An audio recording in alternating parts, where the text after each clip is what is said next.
are binge. It's what's cast who wiped out any single game, and it's for reasons like this, as well as the series use excessive sex and violence. Oh, and by the way, graphic content for this video. This is I am you are. No, that would be so bad. This temperature might love teenager. As a kid, I had my perception of media and reality obliterated by these shocking and violent I spent a lot of my teenage years trying to How are you doing? Which led me to shows like Lead, Kinderegg, and of course, Gantz.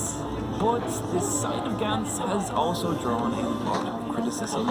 I've seen more than one person argue that this is a series of unmitigated trash. And while I actually can sympathize with those criticisms, as you can guess by the existence of this video, I do think there's some genuine heart to this series and that's what we're talking today.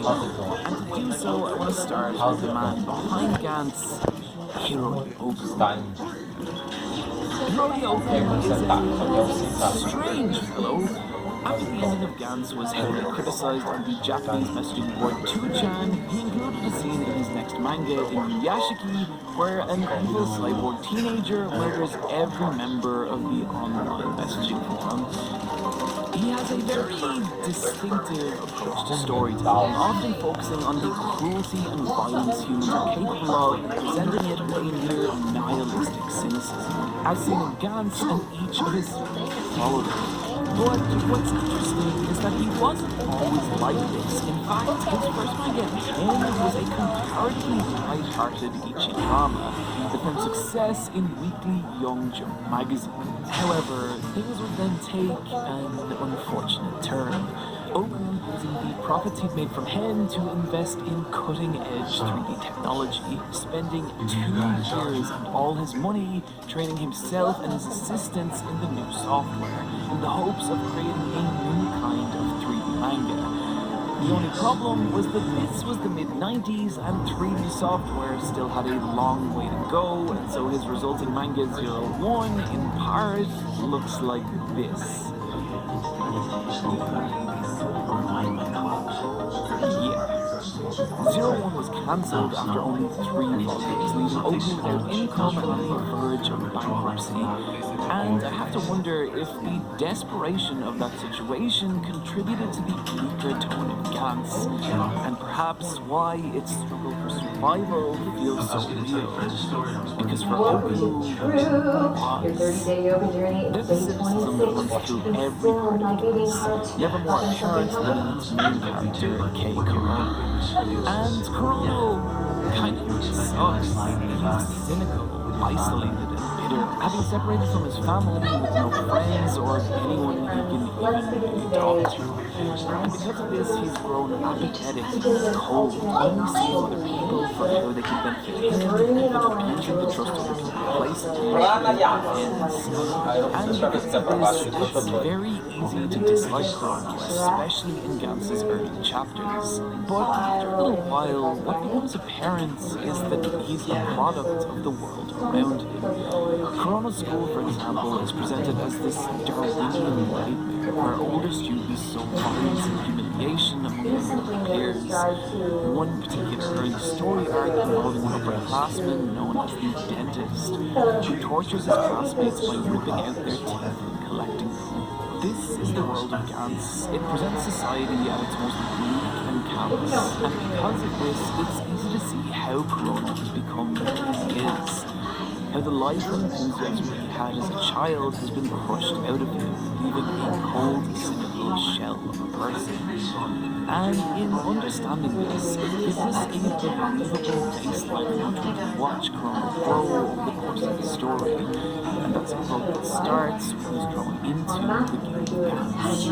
While being summoned by Gantz is initially a very bad thing that forces Kurono to face unimaginable horror, it also does something else. It shatters Kurono's isolation, forcing him into contact with the other participants of the game.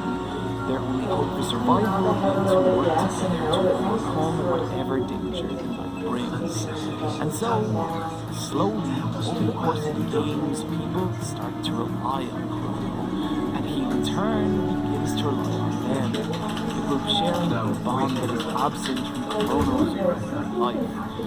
There's a chapter that illustrates this really called Daytime Lantern, which starts with one of Corono's teachers calling him a daytime lantern, i.e. that he is totally useless.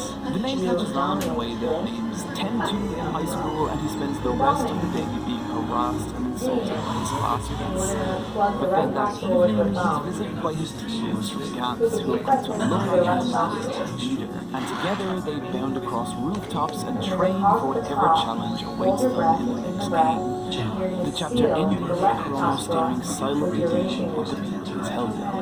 What's so cool about Daytime Lantern is how it captures that feeling of being part of a found family. That in his life, Corono is this noble who is harassed and ignored. But through Gans, he's found this group of people he's really important to and are important to him, letting him grow past the selfish asshole we met at the beginning of the story. And what's cool about this chapter is that none of this is a fantasy. Olho just presents us with a day in Corono's life and lets us come to our own conclusions. This is something I really like about his work.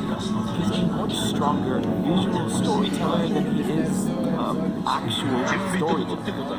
Often with very little direct detail about his characters' lives, but revealing who they are, either through their environments, the subtle emotion of their facial expressions, or taking an entire page layout and using it to convey a particular concept or emotion. He has an ability to visually capture a moment and use that moment to give us further insight into who these people are. One of my favorite examples of this comes at the beginning of Gans's third major story arc. The first panel of the page showing Corono lying in bed, the isolation he feels conveyed by the empty negative space around him. The next panel revealing his desire to go back to Gans where he can be with other people. But then immediately this layout is contrasted with the third panel showing Gans's secondary main character Kato in the same composition. But that negative space is filled with his little brother, Kato racked with anxiety over having to return to the apartment. What I love about this page is how with just 4 simple panels it shows us the vast difference between these two characters and the impact Gans is having on their lives. Unlike Corono, Kato has something to lose, his little brother. Both Kato's parents were killed in an accident when he was younger, leaving him and his little brother in the care of their violent, abusive relatives. And so all the two have is each other.